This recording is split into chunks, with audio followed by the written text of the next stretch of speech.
Après avoir effectué des mesures expérimentales sur le grille-pain et divers calculs grâce à l'holodome, nous nous sommes rendus compte que la résistance des résistances chauffantes augmentait en fonction de la température. Nous avons réalisé une première modélisation avec Simscape, mais les écarts étaient trop importants. L'utilisation d'un second modèle contenant une fonction déterminée expérimentalement a donc permis de réduire ces écarts. La modélisation thermique a principalement été réalisée dans COMSOL. Elle se compose à la base d'un modèle 3D auquel il a fallu attribuer les paramètres et les caractéristiques de matériaux précis. La simulation des flux de chaleur a fourni la température dans le grille-pain en fonction de la puissance, qu'il a ensuite fallu intégrer dans MATLAB à travers le codage d'une S-function et d'un masque.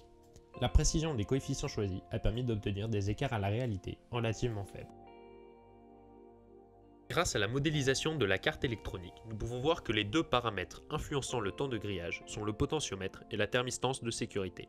Entre la version 3 et 12, l'ajout de blocs Simscape, d'un circuit RC et d'une dimension temporelle au modèle permet d'augmenter la précision et d'obtenir une simulation fonctionnellement valide, comme le montrent les écarts réduits entre la simulation et les mesures expérimentales faites sur le grille-pain. En combinant ces trois parties, la simulation souligne bien le problème réel. La quantité de chaleur fournie varie fortement sur deux grillages successifs. Pour améliorer cela, le modèle MATLAB a été modifié afin de contenir un bloc calculant l'intégrale en temps réel pour la comparer à une limite fixe prédéfinie, ce qui donne un résultat parfait. Pour l'adapter sur le grille-pain, nous avons combiné une thermistance, qui agit comme sonde de température au sein du grille-pain, et un module Arduino, qui contrôle le nouveau circuit et agit sur l'ensemble du système.